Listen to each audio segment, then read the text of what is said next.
इसलिए कहा क्योंकि जब उन्होंने पूरे रिसर्च किया, तमाम तरह के टेस्ट करके जांच की, तो बीमारी का कारण उनको पता लगा कि ये जो इस सामाजिक व्यवस्था में वर्ण व्यवस्था और जातिवाद है, ये बीमारी का असल कारण है। जब तक वर्ण व्यवस्था बनी रहेगी, जब तक जातिवाद बना रहेगा, तब तक बीमारी बनी रहेगी और दर्द बढ़ता रहेगा, दर्द कम होने वाला नहीं है। वकील साहब कह रहे हैं कि आपके लिए टाइम की कोई कमी नहीं है, लेकिन मेरा ये मानना है जो क्लास होती है ना, वो 45 मिनट से और 50 मिनट के बीच पीरियड होता है, और लंबे पीरियड होते हैं तो लोगों को आधा समझ आता था, आधा समझ नहीं आता। तो मैं लंबी बात करने की बजाय काम की बात करना चाहूंगा। अभी हमारे वक्तागणों ने डॉक्टर बाबा साहेब अंबेडकर जी के जीवन संघर्ष के बारे में विस्तार से चर्चा की। तो उन्होंने क्या क्या किया, मैं पूरा समय उस पर अब नहीं दोहराऊंगा। जो बातें वो कह चुके हैं, वो बातें आप सुन भी चुके हैं और सुन भी रहे हैं। मैं तो चर्चा ये करना चाहता हूं कि आज हमारे समाज के सामने समस्याएं क्या हैं। क्योंकि हम लोग अगर बीमार हो जाए और बीमारी का इलाज करवाने के लिए डॉक्टर के पास जाए, डॉक्टर आपकी बीमारी के लक्षण को सुनने के बाद आपकी बीमारी का अंदाजा लगाकर अगर दवाई दे देता है और कहता है कि ये दवाई जाकर 5 दिन तक खाओ, ठीक हो जाओगे।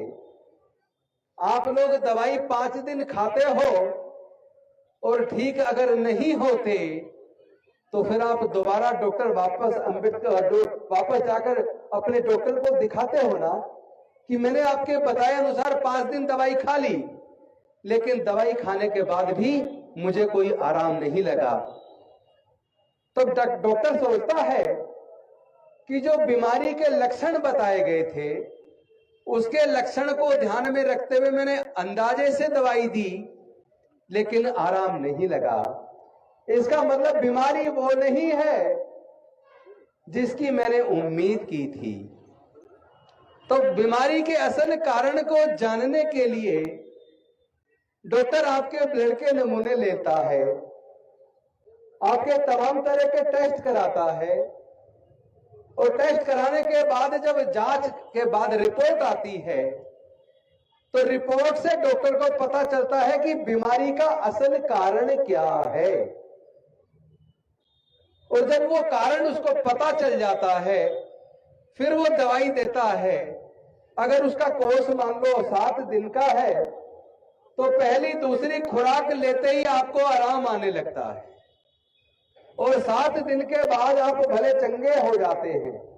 हो जाते नहीं हो जाते हैं। तो हमारे समाज की समस्याएं ये है कि हम लोग इलाज तो करना चाहते हैं, लेकिन बीमारी के असल कारण को समझ ही नहीं रहे, और समझ गए तो उसके असल कारण को दूर करने के लिए कोई काम नहीं कर रहे। तो इलाज हो कैसे? इलाज तो डॉक्टर बाबा साहेब अंबेडकर इतने बड़े डॉक्टर हुए और उन्होंने समाज की असल बीमारी के कारण को समझ लिया था, और उन्होंने इलाज करना भी शुरू कर दिया था। लेकिन अनफॉर्चुनेटली 14 अक्टूबर 1956 को उन्होंने इलाज का पहला ऑपरेशन किया। सफलतापूर्वक ऑपरेशन करके दर्द का निवारण करने का मार्ग बता दिया, और उन्होंने कहा कि मी भारत बौद्ध में करी, मैं भारत को बौद्ध में करूंगा। ये उन्होंने क्यों कहा? इसलिए कहा क्योंकि जब उन्होंने पूरे रिसर्च किया, तमाम तरह के टेस्ट करके जांच की, तो बीमारी का कारण उनको पता लगा कि ये जो इस सामाजिक व्यवस्था में वर्ण व्यवस्था और जातिवाद है, ये बीमारी का असल कारण है। जब तक वर्ण व्यवस्था बनी रहेगी, जब तक जातिवाद बना रहेगा, तब तक बीमारी बनी रहेगी और दर्द बढ़ता रहेगा, दर्द कम होने वाला नहीं है। इसीलिए उन्होंने कहा था कि इस बीमारी का पक्का इलाज बौद्ध में भारत का निर्माण है। क्योंकि अगर एमपी एमएलए बनने से इलाज हुआ होता, अगर मंत्री मुख्यमंत्री राष्ट्रपति बनने से इलाज हुआ होता, अगर जज engineer collector doctor scientist professor बनने से इलाज हुआ होता, तो अब तक दर्द खत्म हो जाना चाहिए था। लगभग 125 साल पहले डॉक्टर बाबा साहब अंबेडकर जी का स्कूल में एडमिशन हुआ। 125 साल पहले भी वो घड़े को नहीं छू सकते थे और 125 साल बाद भी घड़े छूने मात्र पर इंद्र मेघवाल की पीट पीट कर हत्या कर दी। तो बदला क्या? इसलिए नहीं बदला क्योंकि हम लोगों ने भाषण देने पर ज्यादा टाइम लगाया, नेताओं का सम्मान करने पर ज्यादा टाइम लगाया। टाइम तो लगाना था लोगों को सच का आभास कराने पर, लोगों को उनकी बीमारी का कारण समझाने पर, लोगों को बीमारी का इलाज बताने पर, लेकिन हमने समय लगाया सम्मान करने पर। घंटों घंटों मंच पे सम्मान होता है। जो लोग दूर दराज से सुनने आते हैं कि बीमारी का इलाज आज हम करवाने आए हैं, वो सम्मान करते करते थक जाते हैं और फिर सोचते हैं जल्दी से भाषण खत्म हो और हम अपने घर को जाएं। ये सही बात है, गलत बात है? यही है ना सच्चाई? तो भाई जब हम लोग सम्मान करने पे इतना ध्यान देते हैं कि नेताजी की गर्दन सम्मान लेते लेते अकड़ जाती है, इतनी मालाएं पहनाते हैं नेताओं को कि वो मालाओं का बोझ उसकी बुद्धि को भ्रष्ट कर देता है। उसे फिर समाज नजर नहीं आता, उसे लगता है तू तो बस खुदा बनने ही वाला है। और वो ये भूल जाता है कि डॉक्टर बाबा साहेब अंबेडकर जी ने तुम्हें एमएलए या एमपी क्यों बनाया, तुम्हें मंत्री क्यों बनाया, तुम्हें ब्यूरोक्रेट क्यों बनाया, तुम्हें प्रोफेसर डॉक्टर इंजीनियर साइंटिस्ट क्यों बनाया? बनाया तो इसलिए था कि मैं अकेला कुछ बन पाया तो अपने करोड़ों लोगों के आगे बढ़ने का रास्ता बना पाया। मेरे ये सैकड़ों लोग तैयार हो जाएंगे तो पूरे समाज की बीमारी का निराकरण कर देंगे। इसीलिए तो 18 मार्च 1956 को इसी आगरा की भूमि पर डॉक्टर बाबा साहेब अंबेडकर जी ने कहा था कि मुझे मेरे पढ़े लिखे लोगों ने धोखा दिया। उन्होंने उस वक्त कहा, मैं आज भी कहता हूं, हमें हमारे एमपी एमएलए और मंत्रियों ने, जजों ने, डॉक्टरों ने, इंजीनियरों ने, प्रोफेसर्स ने, साइंटिस्ट ने, हमारे इस पढ़े लिखे समाज ने हमारे लोगों को वास्तव में धोखा दिया।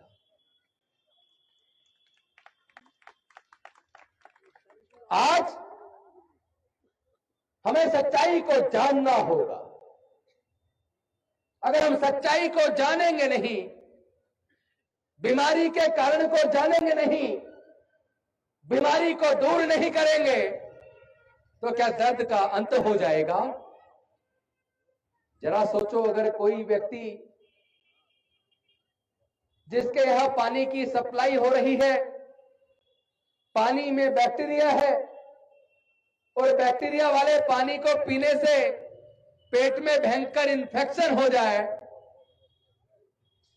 पेट में पानी पानी हो जाए, पेट में दर्द पैदा हो जाए और वो पीड़ित व्यक्ति डॉक्टर के पास जाए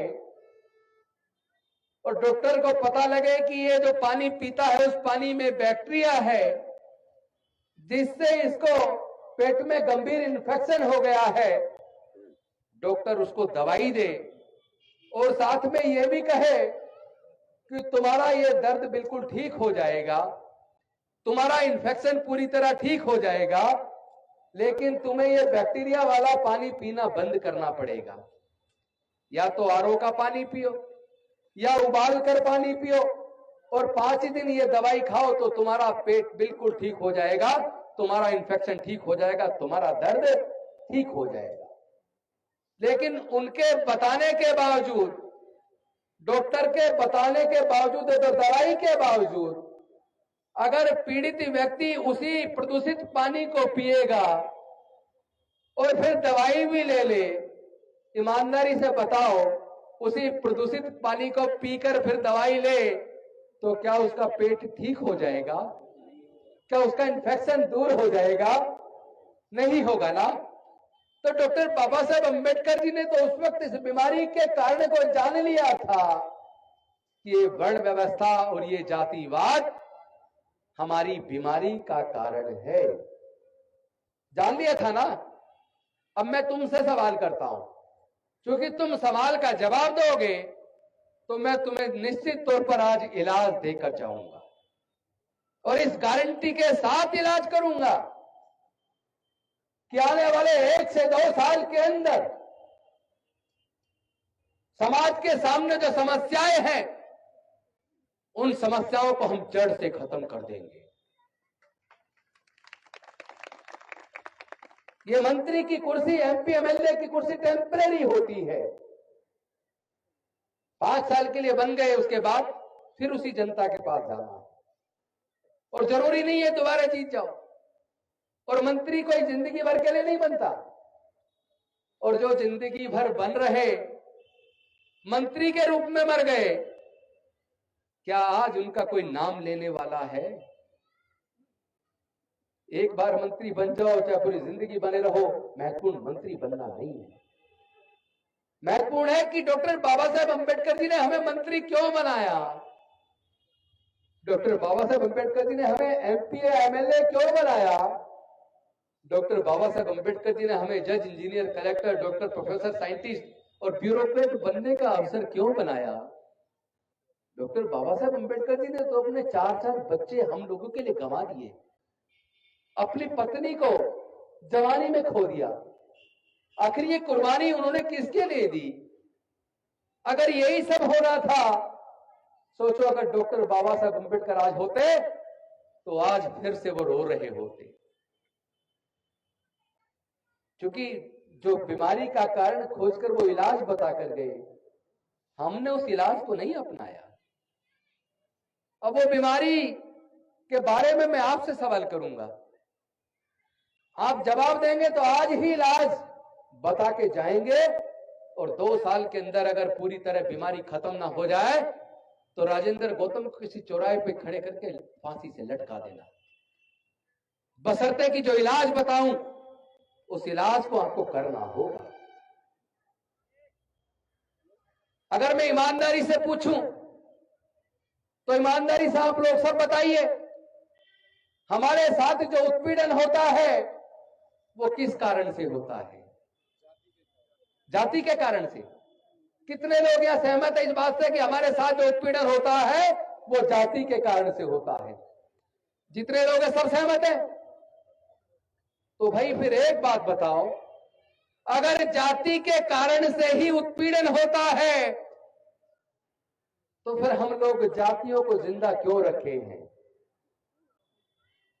अगर जाति की वजह से उत्पीड़न है तो जातियों को खत्म करने के लिए हमने क्या किया?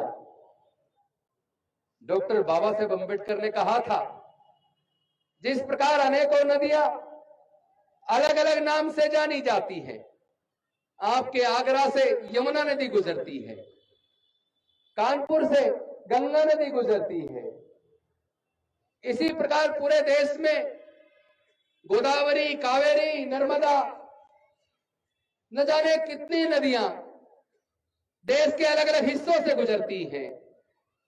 लेकिन वो सारी की सारी नदियां जो अलग अलग नाम से जानी जाती हैं, वो नदियां गिरती कहां हैं? समुद्र में गिरती हैं। क्या कोई व्यक्ति उस समुद्र में जाकर एक लोटा पानी निकालकर यह बता सकता है कि इस लोटे में जो पानी है वो कौन सी नदी का पानी है? नहीं बता सकता ना। इसीलिए डॉक्टर बाबा साहेब अंबेडकर ने कहा था, जिस प्रकार अनेकों जातियां जब बौद्ध बन जाएंगी तो अपनी पहचान खो देंगी और बौद्ध कहलाएंगी। यानी जाति रूपी बीमारी को हमेशा हमेशा के लिए खत्म करने का रास्ता डॉक्टर बाबा साहेब अम्बेडकर बताकर गए।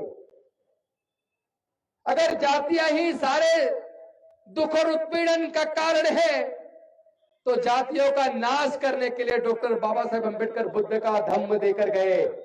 हम सब कहते हैं हम डॉक्टर बाबा साहेब अम्बेडकर को मानते हैं, हम सब कहते हैं हम अम्बेडकरवादी हैं, और आगरा तो वैसे भी डॉक्टर बाबा साहेब अम्बेडकर के मिशन मूवमेंट और आंदोलन का गढ़ है। फिर यह गढ़ इतना सूना और खाली क्यों? कहां गया वो बुद्धप्रिय मौर्य जी का समय? कहां गया वो बहन मायावती जी का समय? क्या हम लोगों के शरीर के अंदर खून नहीं बचा? क्या हम लोगों को अपनी बहन बेटियों की इज्जत की जरा भी परवाह नहीं? ऐसी सामाजिक व्यवस्था जो किसी को जन्म से नीच बनाती हो और किसी को जन्म से ऊंच बनाती हो, क्या ऐसी सामाजिक व्यवस्था में आप बने रहना चाहोगे? ऐसी सामाजिक व्यवस्था जो किसी हमारे युवा को मूंछ रखने पर हत्या कर देती हो, ऐसी सामाजिक व्यवस्था जो हमारे बच्चों को घोड़े छू लेने पर हत्या कर देती हो, ऐसी सामाजिक व्यवस्था जो हमारे भाइयों के मंदिर प्रवेश करने पर हत्या कर देती हो, ऐसी सामाजिक व्यवस्था जो मंदिर में मूर्ति छू लेने पर हमारे भाइयों का कत्ल कर देती हो, ऐसी सामाजिक व्यवस्था जो हमारी बहन बेटियों की इज्जत लूटने के बाद उनकी हत्या कर देती हो, और ऐसी सामाजिक व्यवस्था जिसमें हत्या करने वाले लोगों के समाज के लोग हत्यारों के फेवर में महापंचायत करते हो, क्या हमें ऐसी सामाजिक व्यवस्था में बने रहना चाहिए? नहीं बने रहना चाहिए तो फिर हम ऐसी सामाजिक व्यवस्था को मजबूत क्यों करें? जो सामाजिक व्यवस्था हमारा उत्पीड़न करती हो, हम ऐसी सामाजिक व्यवस्था को मजबूत क्यों कर रहे हैं? अरे इसी सामाजिक व्यवस्था ने तो 4000 साल तक हमारे बच्चों को पढ़ने लिखने से दूर रखा, हमारे समाज के लोगों को व्यापार करने पर धार्मिक बंदिश लगा के दूर रखा, हमारे समाज के लोगों को लगभग 4000 साल तक संपत्ति इकट्ठा करने पर बंदिश रखा। इसी सामाजिक व्यवस्था ने हमारी बहन बेटियों की हजारों साल से इज्जत लूटकर और हमारे द्वारा विरोध करने पर हमारी झोपड़ियां जलाई हो। ऐसी सामाजिक व्यवस्था में हम क्यों बने रहे? ऐसी सामाजिक व्यवस्था को हम लोग क्यों मजबूत करते हैं? क्या आप लोगों को इस बात की चिंता है? क्या इस बात पे चिंता नहीं होनी चाहिए? हम लोगों ने यह सर्वे करवाया कि देश में सर्वोच्च न्यायालय और उच्च न्यायालय में जज हैं, वो जज सरकारी स्कूलों से पढ़े हैं या प्राइवेट से पढ़े हैं? हम लोगों ने इस बात का भी सर्वे करवाया कि भारत में जितने senior bureaucrat, senior doctor, senior engineer, senior scientist, senior professor हैं, वो सरकारी स्कूलों से पढ़े हैं या प्राइवेट स्कूल से पढ़े हैं? तो सर्वे में निकल कर आया 98% माननीय सर्वोच्च न्यायालय उच्च न्यायालय के सीनियर जजेज, देश के senior doctor, senior engineer, senior scientist, senior professor, वो सरकारी स्कूलों से पढ़े हैं। तो फिर सरकारी स्कूल बंद क्यों किए जा रहे हैं और प्राइवेट स्कूल ज्यादा क्यों खुल रहे हैं? इसके पीछे, षड्यंत्र के पीछे कौन है? क्या आप लोग इस बात को जानते हैं? पहले सरकारें थी जिन्होंने बैंकों का राष्ट्रीयकरण किया, इंश्योरेंस कंपनियों का राष्ट्रीयकरण किया, एयर इंडिया को सरकार के अधीन लिया, जिन्होंने देश के इतने सारे सार्वजनिक उपक्रम बनाए, जिन्होंने गांव-गांव तक स्कूल खोलने का संकल्प लिया। और एक आज ऐसी कौन सी व्यवस्था, कौन सी वो सरकारें हैं जिन्होंने नई शिक्षा नीति लाकर प्राइवेट स्कूल खोलना शुरू किया और सरकारी स्कूल बंद करना शुरू किया? और पिछले लगभग 15 से 20 सालों में जो सूचना के अधिकार से हमें सूचना मिली है कि 15 से 20 सालों में 2.25 लाख से ज्यादा सरकारी स्कूल पूरे देश में बंद हो गए हैं। जिन स्कूलों में 3000 से कम बच्चे हैं उन स्कूलों को बंद किया जा रहा है। 2-2, 3-3, 4-4 स्कूलों को मर्ज करके एक स्कूल बनाया जा रहा है। कहा तो संकल्प ये था गांव-गांव तक स्कूल खोलो ताकि सब पढ़ पाए, और कहा अब फिर 15-15, 20-20 गांव में एक स्कूल होगा। स्कूल बाकी बंद हो रहे हैं। स्कूल बंद होंगे तो किन के बच्चे होंगे जो स्कूलों में जाना बंद करेंगे? सरकारी स्कूलों में पढ़ के गरीब से गरीब परिवार के बच्चे ब्यूरोक्रेट बने और विजेंद्र सिंह जी जैसे additional director general of police Uttar Pradesh में बने।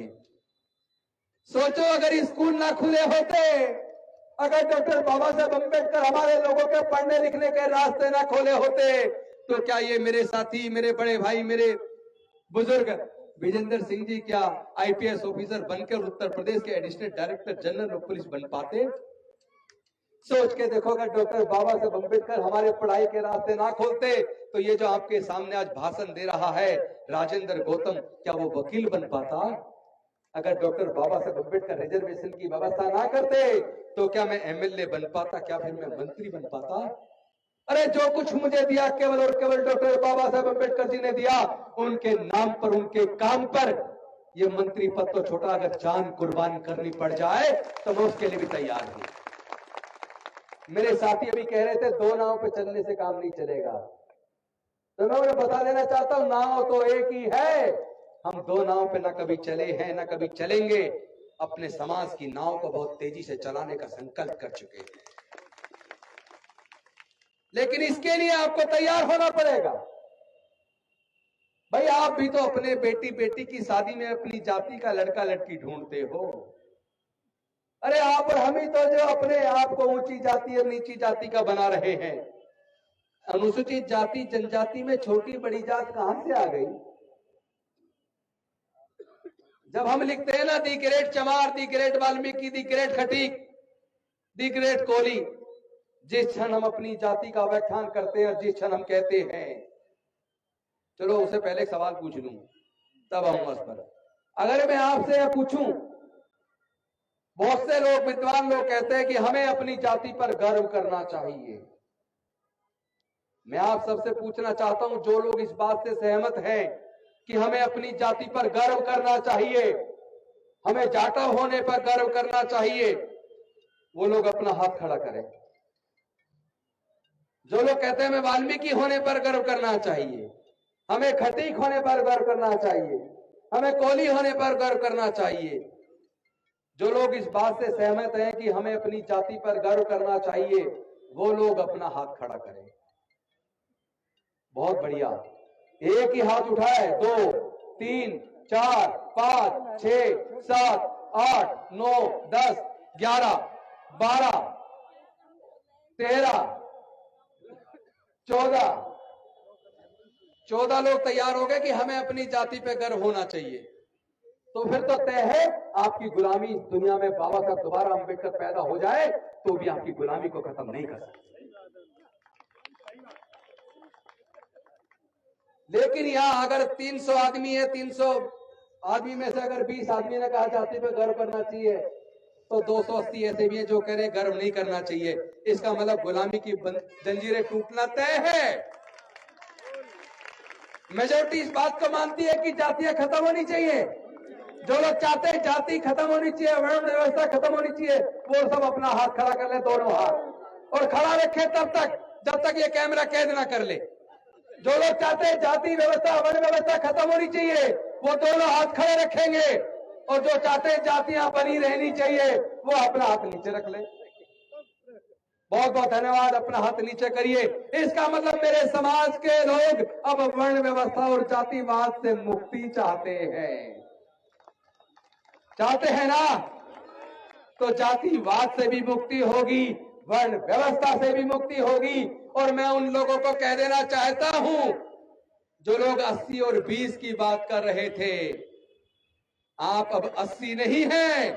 अपने दिमाग से इस गलतफहमी को निकाल दीजिए। ये चेतावनी है आगरा की इसी भूमि से। जहां से डॉक्टर बाबा साहेब अम्बेडकर जी ने हमारे समाज की आजादी का आंदोलन को एक नई धार देने का काम किया था, उसी आगरा की भूमि से आज हम तय करेंगे अगली बड़ी रैली आगरा के अंदर होगी और लाखों लोग तैयार उसके अंदर होंगे। और उस रैली को, आगरा के अंदर उस होने वाली रैली को जातीय उन्मूलन महासंग्राम का नाम दिया जाएगा। जो सहमत है दोनों हाथ खड़ा कर ले। जातीय उन्मूलन महासंग्राम आने वाले कुछ ही दिनों के अंदर डेट तय की जाएगी और आगरा के कोने कोने में एक घर तक हम जाएंगे। पूरे आगरा के लोगों को इसी भूमि पर इकट्ठा करके जातीय उन्मूलन का महासंग्राम उत्तर प्रदेश नहीं पूरे देश के कोने कोने में लेकर जाने का संकल्प आगरा की इसी ऐतिहासिक भूमि से हम करने वाले हैं। उन लोगों के लिए चेतावनी है जो लोग हमारे जान के पीछे पड़े हैं, जो लोग हमें मारने की धमकी दे रहे हैं। मैं उनको चेतावनी देना चाहता हूं जो 80 और 20 की बात करते हैं। या तो जातिवाद को खत्म करने के लिए तुम सब लोग भी हमारे साथ आ जाओ, और अगर तुम जातिवाद को खत्म करने के लिए तैयार नहीं हुए तो पूरा भारत अब चल पड़ा है बुद्ध की ओर। हम बौद्ध बनेंगे, पूरा भारत बौद्ध बनेगा।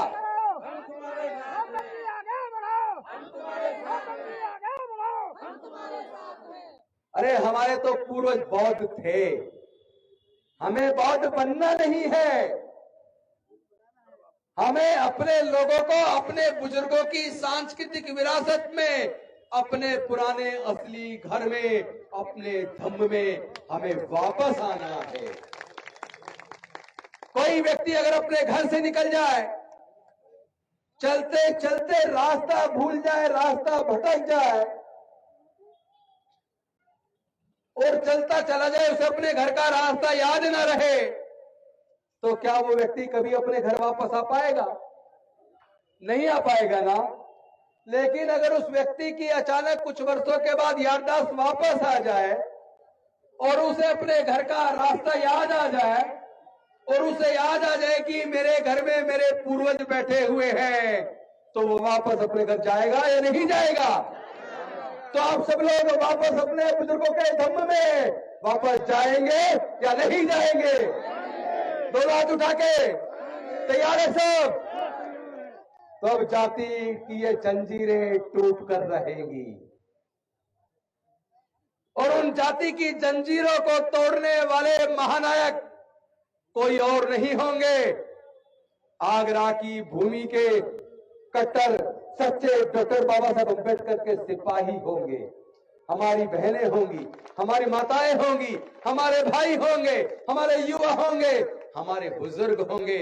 ये जाति की जंजीरें तो हम तोड़ के छोड़ेंगे, चाहे इसके लिए कुछ भी कुर्बान करना पड़ जाए। मंत्री तो बहुत छोटी कुर्सी है, कोई 5 साल के लिए, कोई 2 साल के लिए, कोई 10 साल के लिए, कोई 1 साल के लिए बनता है। लेकिन जो सच्चा अम्बेडकर का सिपाही होता है, जो डॉक्टर बाबा साहेब अम्बेडकर का सच्चा सिपाही होता है, वो तो मरने के बाद भी लोगों के दिलों में राज करता है। ये तुम्हें तय करना है, ये मेरे समाज के लोगों को तय करना है कि गुलामी की जंजीरों में जकड़ी हुई कुर्सियां चाहिए या आजादी के साथ डॉक्टर बाबा साहब अम्बेडकर का नाम लेते हुए समाज के ऊपर कुर्बान होने वाला स्वाभिमान का जीवन चाहिए। स्वाभिमान का जीवन चाहिए ना, तो वो आपको मिलेगा। सुभाष चंद्र बोस ने कहा था, तुम मुझे खून दो, मैं तुम्हें आजादी दूंगा। तो आज मैं आपको कह रहा हूं, खून देने की जरूरत नहीं है, केवल तुम अपनी अपनी जातियां को छोड़ दो, मैं तुम्हें स्वाभिमान का जीवन दूंगा। अपने बुजुर्गों के धम्म में, तथागत बुद्ध के धम्म में, जहां समता, स्वतंत्रता, बंधुता, न्याय, प्रज्ञा, करुणा, शील और मैत्री है, जहां से पूरी दुनिया के लिए मानवता और शांति का संदेश गया, उसी अपने बुजुर्गों के गौरवशाली धम्म में जो भारत को फिर से वही सोने की चिड़िया बनाएगा, जो हमारे देश भारत को फिर से वही गौरव प्रदान करेगा, उसी अपने बुजुर्गों के धम्म में, तथागत बुद्ध के धम्म में हम वापस आएंगे। और इसके साथ साथ इस साजिश को समझ लो, जब से हमारे लोगों ने डॉक्टर बाबा साहब अम्बेडकर का कहना मानकर पढ़ाई पर जोर दिया, और मैं इस बात को सच्चाई से जानता हूं, आगरा, मैनपुरी, इटावा, अलीगढ़, इस क्षेत्र में तो पढ़ाई पे इतना जोर दिया कि पूरे देश के अंदर नहीं, पूरे दुनिया के अंदर पढ़े लिखकर अम्बेडकरवादी लोग इसी आगरा, अलीगढ़, हाथरस, इसी धरती से, इटावा, मैनपुरी, एटा, यहीं से निकल के पूरे दुनिया के अंदर आज राज कर रहे हैं। अरे अपनी गौरवशाली विरासत को पहचानो मेरे यार। डॉक्टर बाबा साहब अम्बेडकर ने पढ़ने का रास्ता बनाया, और उन्हीं सरकारी स्कूलों से पढ़ के हम सब लोग आगे बढ़कर आए। तो उनको पेट में दर्द हो गया, जो हजारों साल तक उनके गुलाम थे, जो बिना पैसे के 15-15, 16-16 घंटे काम करते थे, जिनको केवल घर का बचा हुआ खाना मिला करता था। जब से इस डॉक्टर अम्बेडकर ने इनके पढ़ने के रास्ते खोल दिए, इनको रिजर्वेशन की व्यवस्था कर दी, तब से इन गरीब परिवारों के, मजदूरों के, किसानों के बच्चे पढ़ लिख कर जज, engineer, doctor, collector, scientist, professor बनने लगे हैं। अब चिंता ये इनको पैदा हो गई, 40 साल पहले इनको ये चिंता पैदा हो गई, अगर इसी तरह गरीबों के, मजदूरों के, किसानों के बच्चे पढ़ते गए तो इनके खेतों में, इनकी फैक्ट्रियों में सस्ते मजदूर कहां से आएंगे। और 40 साल पहले इन्होंने षड्यंत्र शुरू किया। 40 साल पहले इन्होंने धीरे धीरे सरकारी स्कूलों को कमजोर करना शुरू किया, और प्राइवेट स्कूल खुलते चले गए, और सरकारी स्कूल बंद होते चले गए। आज हाल ये है कि देश के अंदर मध्यम दर्जे के जो प्राइवेट स्कूल हैं, उनके अंदर अगर आप अपने बच्चों को पढ़ाते हो तो शहरों के अंदर मध्यम दर्जे के प्राइवेट स्कूल में एक बच्चे की फीस का खर्चा, किताबों का खर्चा, वर्दी का खर्चा, ट्यूशन का खर्चा, सारे खर्चे अगर जोड़ लिए जाए तो केवल एक बच्चे को पढ़ाने के लिए एक माँ बाप को 8 से 10 हजार रुपया चाहिए कि नहीं चाहिए। और हर परिवार में कम से कम 2 बच्चे हैं, इसका मतलब केवल 2 बच्चों को पढ़ाने के लिए एक परिवार को 15 से 20 हजार रुपया चाहिए। जबकि अगर मैं अनुसूचित जाति जनजाति की बात करूं, माइनॉरिटीज की बात करूं, तो इनके तो 99.5% परिवार ऐसे हैं जिनके पूरे परिवार की हर महीने की इनकम जोड़ ली जाए तो 99.5% की इनकम 5,000 से लेकर 20,000 रुपए के बीच है। इसका मतलब अनुसूचित जाति जनजाति और अति पिछड़े वर्ग के और माइनॉरिटी के लोग 99% से ज्यादा लोग ऐसे हैं जो अपने बच्चों को केवल सरकारी स्कूल में पढ़ा सकते हैं, प्राइवेट स्कूलों में पढ़ाने का खर्चा नहीं उठा सकते। इसीलिए जानबूझ के गरीबों के बच्चे पढ़ लिख कर जज, engineer, doctor, collector, scientist, professor ना बने। जानबूझ के सरकारी स्कूलों को कमजोर किया जा रहा है और प्राइवेट स्कूल को बढ़ावा दिया जा रहा है ताकि आपके बच्चे पढ़ ना पाए। तो जितना आप आगे बढ़ने से बढ़ गए, अब आपके बच्चे पढ़ नहीं पाएंगे। किसी वजह से मेहनत मशक्कत करके इंजीनियरिंग का, मेडिकल का एंट्रेंस एग्जाम अगर पास भी कर लिया, आपने कर्ज करके कोचिंग भी करा दी, पास करने के बाद पता लगा इंजीनियरिंग में एडमिशन होना है, तो सरकारी इंजीनियरिंग कॉलेज में 1 साल की फीस का खर्चा लगभग 2 लाख रुपया, हॉस्टल का खर्चा अलग, बाकी के सारे खर्चे अलग। सारे खर्चे जोड़ लें तो इंजीनियरिंग का 4 साल का कोर्स कराने के लिए एक माँ बाप को 12 से 15 लाख रुपया चाहिए। क्या हमारे 99.5% अनुसूचित जाति जनजाति, अति पिछड़ा, अल्पसंख्यक वर्ग के लोग अपने बच्चों के 12 से 15 लाख रुपए का खर्चा उठा सकते हैं? नहीं उठा सकते ना। इसका मतलब साजिश के तहत आपसे शिक्षा को छीन लिया है और इसके लिए भारत सरकार और राज्य सरकारें दोषी हैं। तो भाई ऐसी सरकारें क्यों चुन रहे हो?